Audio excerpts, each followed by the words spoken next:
What has the feedback been like since you created the documentary and the movie? How has the response been from those who've seen it? Oh, most of the time it's good because there are many things people experience, but they didn't want to talk about. There are many things people didn't know, and many people felt like they didn't do very much to reach out to others. So the feedback been great, but there are also some people who didn't like it. They didn't like it because they said these are things we shouldn't say publicly.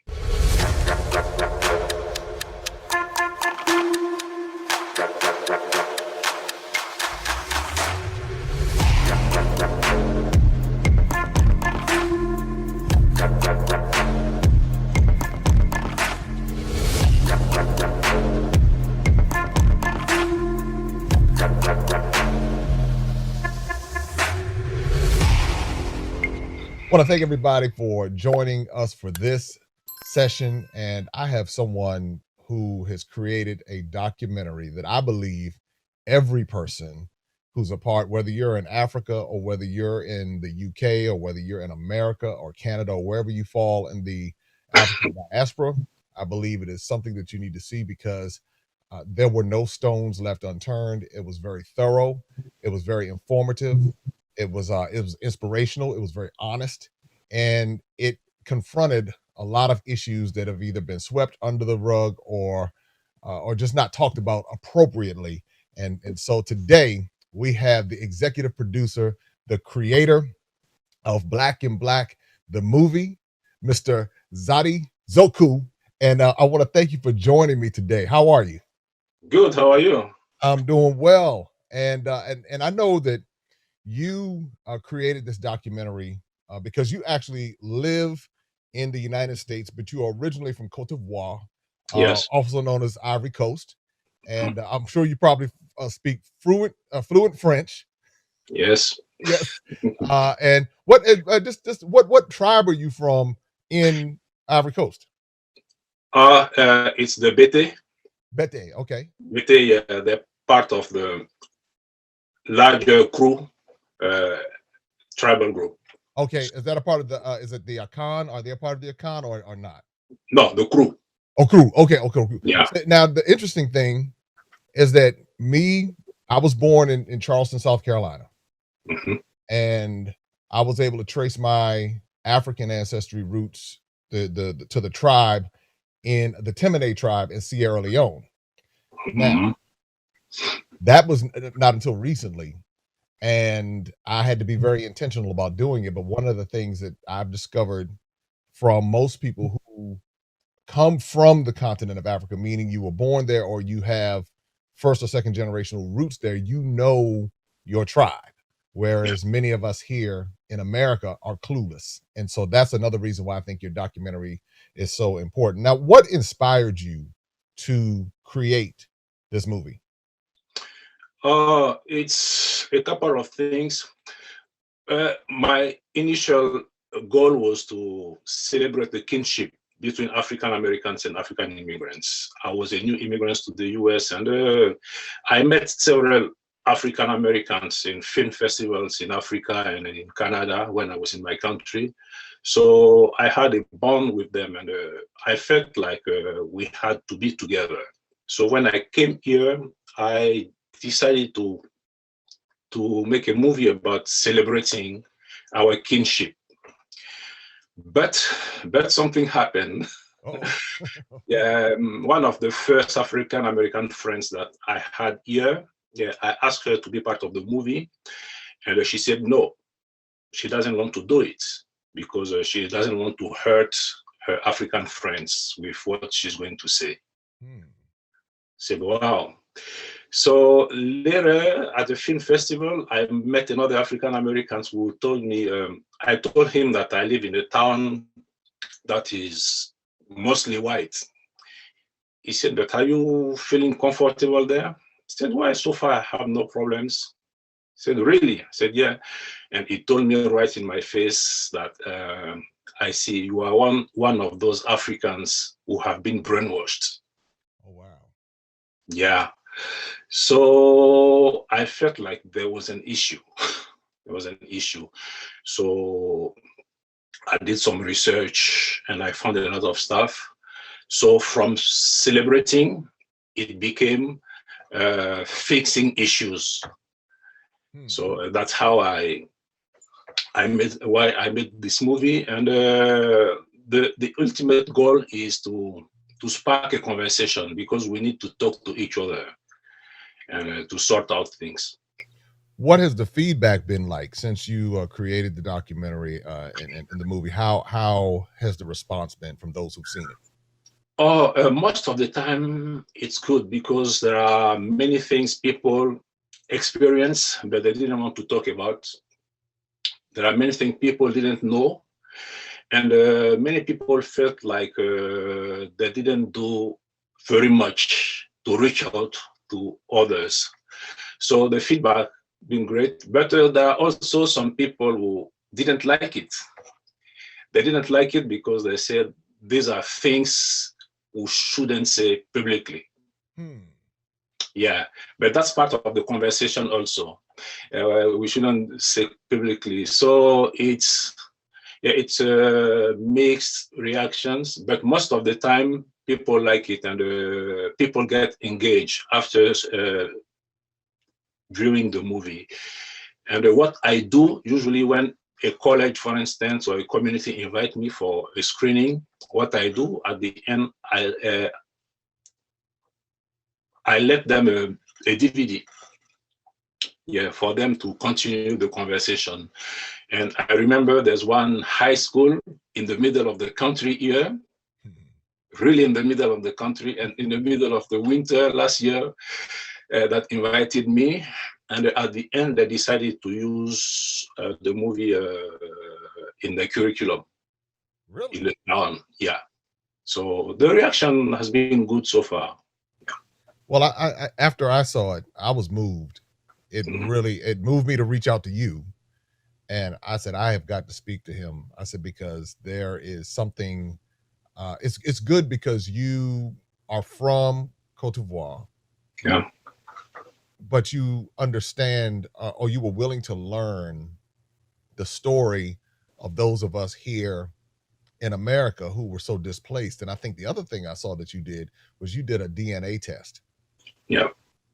And that's the first time I think I'd seen someone from the continent take the test and then connect with those who are here. And you didn't know what you were going to find. You just said, Oh yeah, and I wasn't expecting anything, because in my head, I was sure that it was impossible for us to reconnect. And yeah, because of history, and because of the length of the duration of the time where we've been separated. So I wasn't expecting something, but something told me, just do it and you'll see. Maybe you'll find something. You never know. And the other thing is that I'm from a country where when I was doing this test, we didn't really know about the history of the slave trade in my country. Really? It was mostly about Ghana or Liberia or Nigeria or Benin. But Ivory Coast, we felt like we were not really affected by the slave trade. But now we're learning a lot, as you saw in the movie. Yes, We're I learning saw a the lot. tribe, and you went down to the river. Yeah, in Kanganyanze. Yeah, but when I did the test, most of those things were not done yet. So I didn't have a lot of expectation. That's why when I found out that I have all these people connected to me through DNA, I was just blown away. So you found out that you were connected to people in America. Yeah. By way of the DNA test. Yeah. And again, you were born in Ivory Coast, so it's not like you live in America now, but it wasn't like you were born in America and have African American family or American parents, and then it's like, no, you Ivory Coast. And just so everybody know, Cote d'Ivoire and Ivory Coast are the same thing. One is English, one is French. So So when you met your cousins, because you actually met the Yeah. people that, or some of the people, I should say, because there were probably Mhm. quite a few, you met some of the people. And what was that experience like? Well, the first one is always the most powerful. Yeah, the first one. And I met her I reached out to her from the website. So she responded because many people don't respond, Right, but she right. did. Yeah, she did. And so we're communicating through emails and phone calls. And then I said, okay, I'm going to go and see you. She said, okay. So I went there, but I tell you, it was in Vegas. You know, Vegas with the I know light, Vegas. everything, and the fun. Yeah. But none of those things matter for me that day. Hmm. Yeah, I was just waiting for the moment where I was going to meet her. And she came with her husband and the whole family. I still have chills thinking about that. Yeah, it was really great. It was really great. We hugged. I don't know for how long because I couldn't You lost track of time. see the time. Yeah, but we hugged and we hang around Vegas. Yeah, but the good thing is that after a few hours together, we're acting like family. Yeah, I felt like I knew her and she knew me, and we're just reconnecting. Yeah, it was kind of amazing. And the second one, that was a great thing also because I had to fly to Florida Okay, at Florida. her birthday. So Okay. the whole family was there. Mm, The whole family was there. And then we met. She introduced me to everybody. And when she had to make the family picture, I stayed aside because, okay, you know, but she asked me to come over to take the family picture. So with her cousins and her daughter and other member of the family, yeah, I joined them, and we had this family picture. It was just amazing. And the third one that I met, I didn't have to go far. okay. She lives here in Massachusetts. Oh wow. Okay. Yeah, she lives here in Massachusetts. So I met her, and a few years ago, she invited me to spend Thanksgiving with her family, her son and nephew and nieces and grandkids.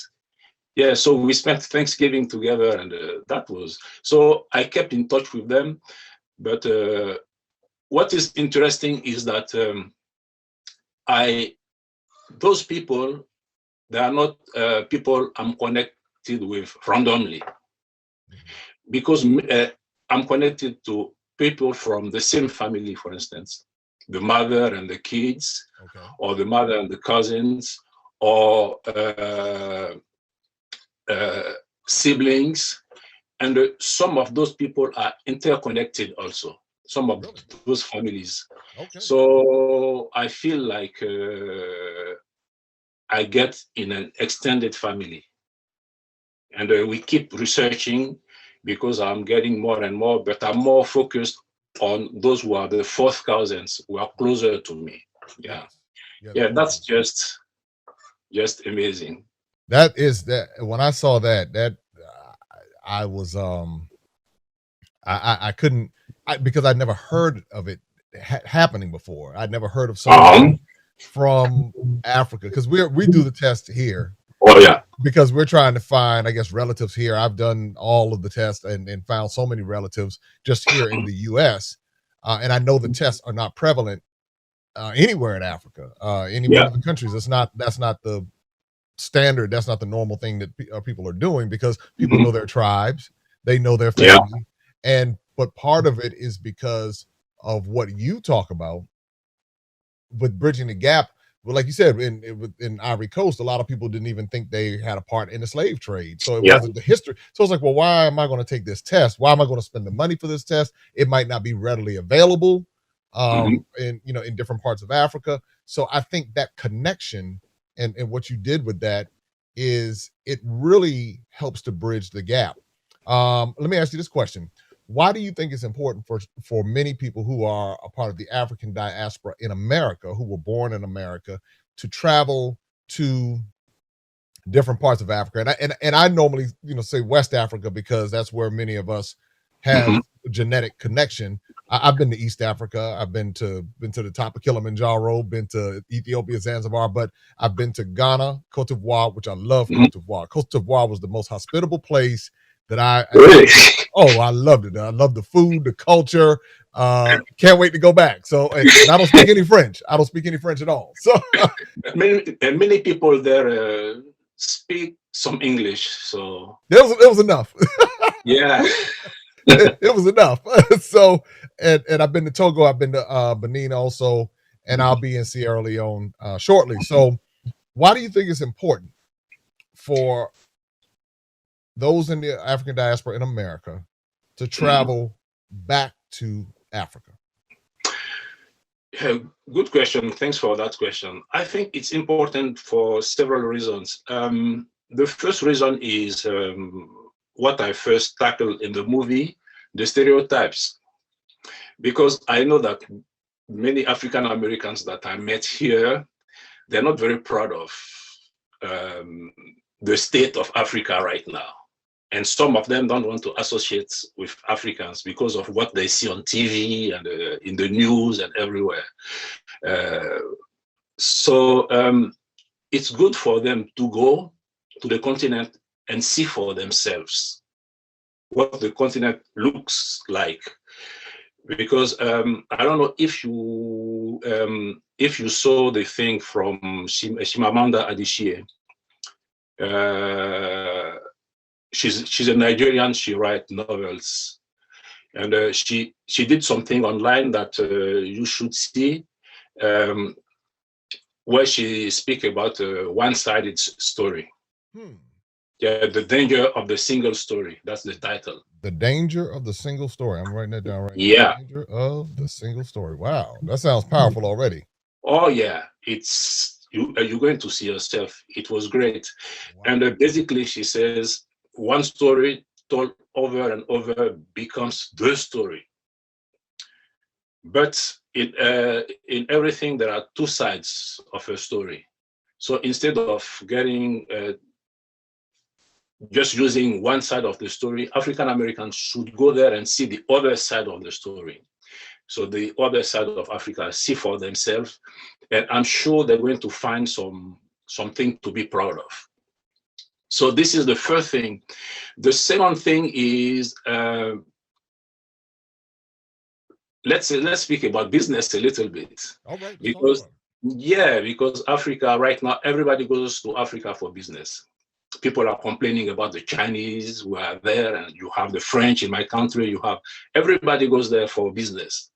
Yes, I saw the Lebanese there in Côte d'Ivoire. I was there, right? Yeah, and some of them are there for generations. They've been there for generations. Yeah. So yeah, there's good business to do there because many things has to be built in the country. And I think African Americans should take advantage of it. Because we already have a kinship, but also, so it can help them. The countries, I think, should put in place some incentive for African Americans to go back and invest on the continent. But African Americans should show some interest also to go there. So business-wise can be good for African Americans. But the last thing, and it's for me the most important, it's to create this emotional connection. I don't know if you are into reggae. Oh yeah. But I am. And you know Africans by Peter Tosh? Don't care where you come. Africans by Peter Tosh. No, I'm not familiar. No. Okay, listen to that. I'm learning. Yeah. I'm picking up all types of things today. He said, don't care where you come from, as long as you are Black, you are African. Yeah, got it. Okay, got it. Yeah, in the song. Yeah, and African Americans are Africans. Yeah, they come from the continent. And I think they should go back there to create this emotional connection with their past, and to meet the people, and just try to see, for instance, how the ancestor may have lived before, and learn about their past, going there and make connections with Africans who could be parts of their families. So this emotional connection is very important, and it's something that I'm trying to do right now with my experience with DNA. Yeah, I spoke with my brother who is still in the country. Okay. And he wants to nurture that, and try to see if the country can help African American come back for ceremonies and things like that, and but more so try to see if we can have a large DNA testing in the country to see who's connected to who, and see how to bring back those African Americans to the country. So this is just some little things that we can do, but the emotional connection is very important. It's very important. And I mean, just watching what I saw, the what I saw was something that was very unique and something that I had never seen before. And so because of that, you played a part in bridging the gap. And as you were bridging the gap, I was inspired, because my journey is similar to yours. It's like we crossed each other in the process. You came to America, I went to Africa, and saw the same things you saw.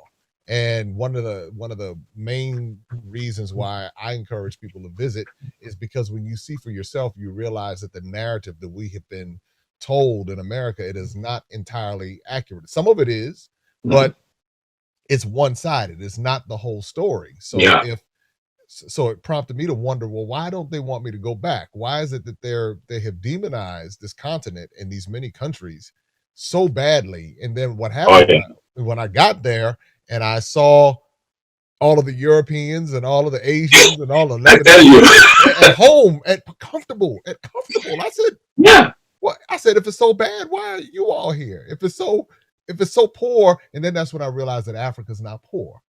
Africa has everything that the world uses to survive. And I said, this place is not poor.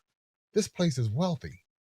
And so I went, I bought a condo in Ghana. And really? I did. Yes. Wow. I'm serious. I'm all in. You're very serious with your thing. Oh, I'm all in. I said, oh yes. When I was in Cote d'Ivoire, I was looking for property in Cote d'Ivoire. I was like, okay, the French is where I have to sharpen my French skills. But Sierra Leone is the next place that I'm looking at. I'm looking to get dual citizenship in Sierra Leone because I can show that I have ancestry in Sierra Leone. So I'm in the process of doing that, and it's just fascinating. I mean, I fell in love with the entire continent and each culture and each country, from Ethiopia to Tanzania, or to Ghana, to Togo, to Benin, and to, of course, Cote d'Ivoire. It has changed me as a person. And that's what I think your documentary and your movie, I should say, confirmed what I was feeling. And I thought that I was by myself. And on so many levels, I was like, well, maybe I'm the only person who sees this. But what you created is something special that I believe not just African Americans, but I believe every American needs to see it, because it begins to open a dialogue that has, like you said, some people want to sweep it under the rug. That's part of this. But you put it out there and it's like, hey, let's talk about it. And now inspiring people with the curriculum and everything. So just to let you know, one of the things I did, and when I was over there, you created documentary, I created children's books. Right. So I have the children's books, And so I'm doing one about Cote d'Ivoire as well, about all of my journey. So I thank you. I thank you for what you Wow. have done. I thank you for, and so, but it's like we recognize the need to educate, and Yeah. that's what inspired me. We recognize the need. What is it that you would say to, because I saw some of the movie, I saw where there were some people saying, well, okay, African Americans, they don't think African, they're not African, they're not. What would you say to those people who may reject people who are coming over, who are sincere? Now, I've not had any problems. Everyone has been welcoming in every country that I've been in. I wasn't called Obroni. And I can take it on the chin. I did have to tell one guy, he was trying to overcharge me for something. And I pulled Oh him to yeah. the side and I said, listen, you know, I'm African too now. I said, I'm African too. I said, don't don't do it. But what would you say to those who are on the continent and how they can be welcoming to us? Because all of us are not arrogant. All of us don't look down on Africa. Many of us are sincerely trying to learn and want to reconnect. What would you say to them? I think what I would say is give people a chance. Don't judge people. Just don't think that because they are African Americans, they're going to look down to you on you. And just give them a chance. And when they get to the continent, try to be as welcoming as you can, because those people, they flew for over 6,000 miles, right, to come here, to visit you, to be with you. Yes. Yeah, to be with you, to be with people who look like them, people that they consider as family. So when somebody make this effort to reach out to you, I think the basic thing to do is to welcome this person as a family member, just as a family member. Now, if this person shows you another side of their personality, then you can act otherwise. But first, try to be welcoming, because they come here for that. And the other thing is, when people get to Africa, African American, for instance, yeah, they want to create this, to have this emotional connection to the continent and the people. They want to have this emotional connection. So we from the continent, we should help them having this emotional connection, because it's very important to them. We know where we're from and this and that. Okay, so, but for them, it's different because of history. So there's this emptiness that they want to feel when they get to the continent. So we should help them fill out this emptiness. So we should welcome them. And but when you speak about being ripped off, it's not just you. I remember when I went 5 years ago, I went to Cote d'Ivoire. Okay. I went to Cote d'Ivoire, and you know, people recognize you when you come from abroad, especially the US, because I was wearing shorts. In our countries, grown-up people don't wear shorts. That's for kids. Ah, okay. You see, so when an African American, when somebody wears shorts, this guy come from abroad, probably from the US, because that's where grown-up people wear shorts. So, but I went to the market, and people wanted to rip me off also. They wanted to sell me something 5 times the price. Right. But I knew the price, so they couldn't do it to me. So, but it's not just you. So, but I think people should stop that also, and be welcoming. So this is basically the advice that I should give people. People come from very far to visit you and spend a lot of money. Yeah. That's one I tell people. I say you get black folks to spend $3,000-$4,000 to come visit. That's pretty serious. Yeah. They're not coming to play games. No. Be welcoming, love them, and give them the best time of their lives over there. And the Ghanaians, they do that very well. I love this country. They do that very well. Yes. But Yes. the Ivory Coast, the difference is that we're not very used to African Americans there.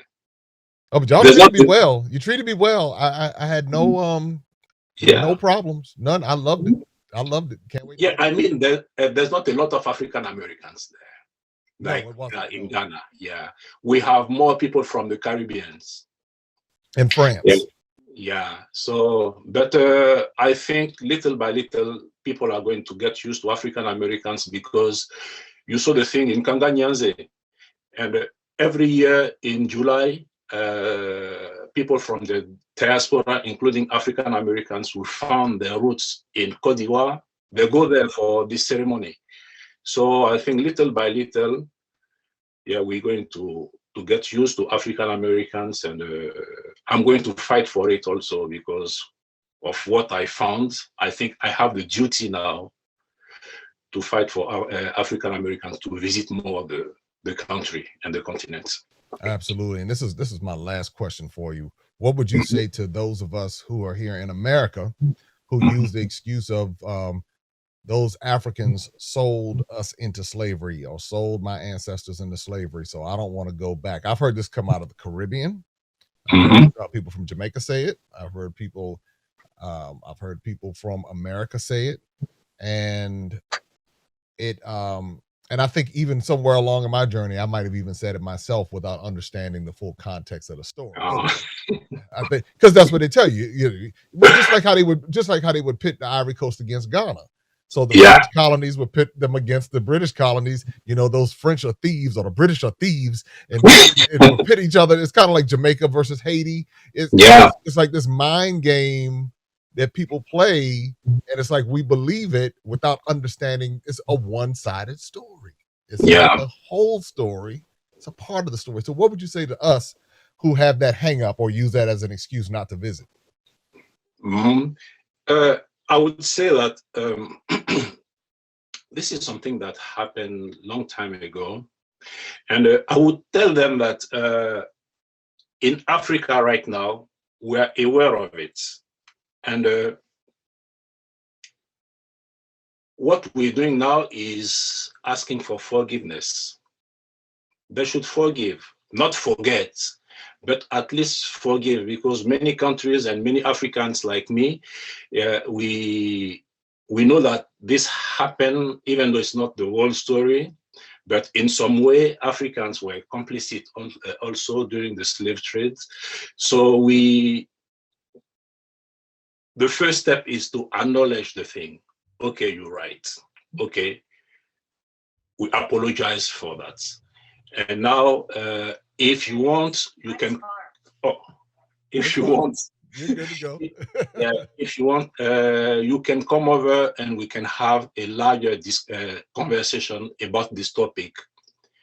And from there, we can start now a new relationship. Yeah, but I invite them to a larger conversation. And that's what I usually tell to people when we have a screening. Okay. Yeah, I tell them, for instance, this is a very sensitive issue. And you saw in the movie, we spent a long time talking about that. Yes. It's a very sensitive issue. And I'm not an expert, but what you should do is, after screening the movie, is to invite people from both sides and have a very deep conversation with professors and scholars, and have a very deep conversation and come to an agreement. And then start from that, have a new relationship to each other, because it hurts a lot of people. So we shouldn't take it lightly, but we should have this conversation. So I invite them to have this attitude, try to understand why people did that, try to learn more about it, and try to reconnect with Africans. And yeah, I don't know if what I said makes sense, but no, it makes perfect sense. And yeah. What I can do, being someone whose ancestors were a part of the slave trade, I know it genetically. I know it. I know where many of them came from. I know Sierra Leone. I also know Cameroon. I know the Mafa tribe in Cameroon. And here's the conclusion I came to. And this is what allows me to be so loving and welcoming when I go to the continent, wherever I go. The people who are alive today are not guilty No. of what for what happened. They didn't. The people who none of us unless somebody's 400 years old or something to that effect. But I can't hold innocent people responsible for what guilty people did, Yeah. and those people are long gone. And I also recognize that slavery and colonization were the same thing, just Mhm. two different names. So the same atrocities and the same um, abuses that we endured going to America, many of those same things happened on the continent of Africa. Now, like you said, there were those who were complicit, and there were Mhm. some who were very active in the slave. There were active African slave traders, Yeah. but what you'll find is that there were two sides of trauma. So let's say, for example, there was a son or a father who was taken away from a tribe and then sold into slavery. That mother or that father, the mother or the family of that person who was taken, they suffered a trauma because they lost their loved one. Yeah. Just like the person who was taken suffered a trauma because of that. So there's trauma on both sides. And so we're all trying to reconcile it. And I believe the best way that we can reconcile or address what happened is for those of us who are here to be willing to go back and to understand the history of what really occurred, the full Yeah. context, not just one little piece right here and another piece right there, and then we form Yeah. this whole thing. We take it and we're angry with people that we have no reason to be angry with because Mhm. they didn't do it. And some of us have a common ancestor. We might all have the same great great great grandmother who lost two of her children to this slave trade, and she grieved over both of the children, and now the children or the descendants of the children of her children are fighting each other and not even realizing what Yeah. happened. Yeah. Yeah, you're right, because that's what I was about to say also. It's uh, Africans have not been just complicit, or they've been victims also, because those who were sold were Africans also. And yeah, so, and when I take my case, for instance, I spoke with my dad a few weeks before he passed away about the family story, because I told him about the DNA test and things. And he told me a story about a great great grand uncle who might be my connection with those African Americans here. Hmm. And he told me how he was sold. Oh. Yeah, he told me how he was sold. And the thing is, it might be him, or it might be somebody else, because it was something that was kind of common in our area there. Yeah. So, but when he was sold, he had a family. He had a family. He had a mother. He had my uncles and everything, and everybody was grieving also. Hmm. So Africans have been victims also. Have been victims. So you put it very well. Yeah, it's two sides.